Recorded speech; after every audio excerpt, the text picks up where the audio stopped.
Well, I was born in Hampton. All of my older brothers were interested in aviation. We saw airplanes flying from Langley. We saw airplanes across Hampton roads. So aviation was always very conspicuous and very interesting to me. One of my brothers was my hero figure. That was Peter. He was academically adept. He was an athlete. He always had beautiful girlfriends.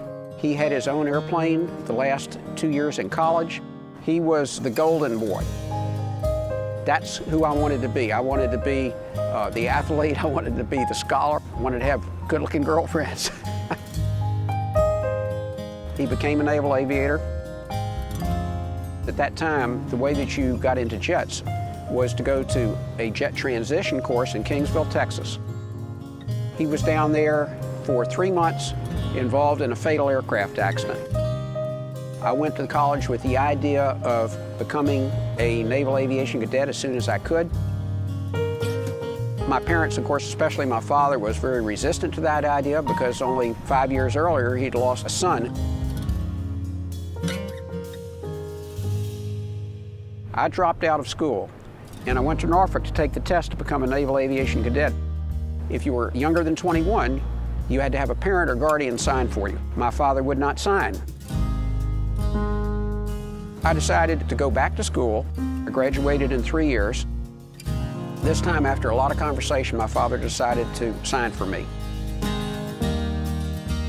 Of course, I wanted to fly jets, I wanted to fly fighters, and was assigned to an F-4 squadron, which was my first choice.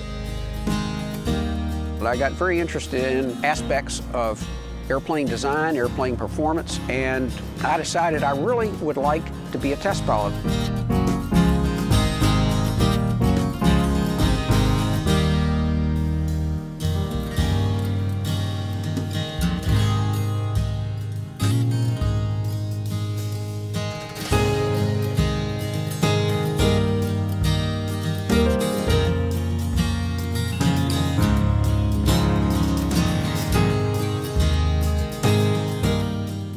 I got a call from Mr. Patton.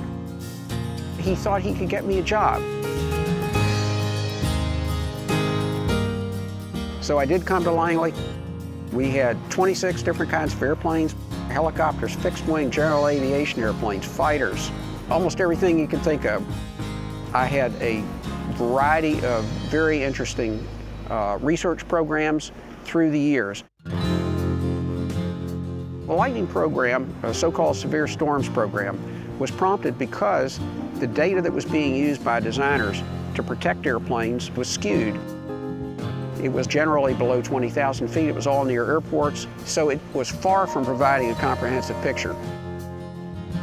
In order for designers to be able to protect modern airplanes that are largely composite and not conductive metal, they need to really know the engineering characteristics of Lightning so that they have a defined threat to work with. We would take off, we'd fly to the most productive area. Our goal was to get struck as many times as possible. When you go into a storm, it can get really, really dark. Darker than you ever thought it could be.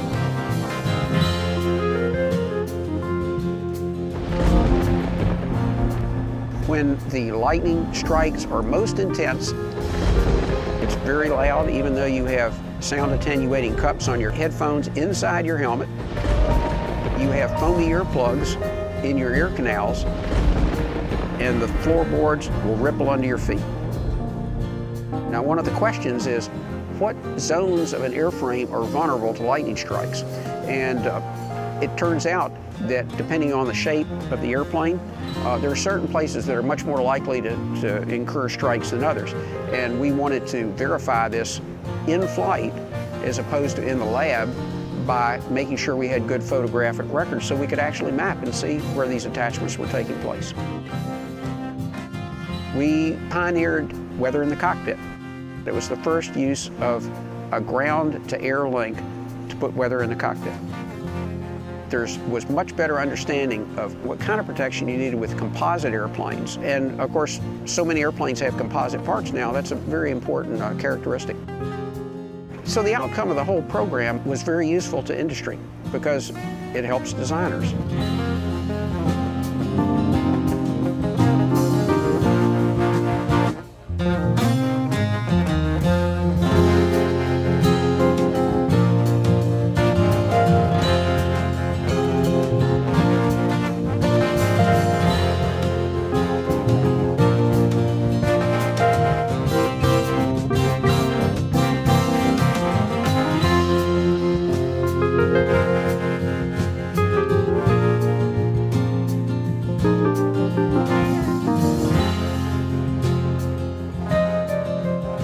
research that we did starting in about the mid-'80s involved higher performance airplanes.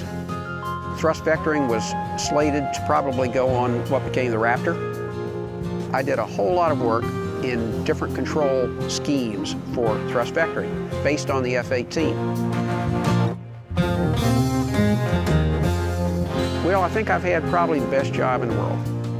It involved being able to play engineer, flight researcher, test pilot. I worked with a lot of really smart, really good people. It was lots and lots of fun.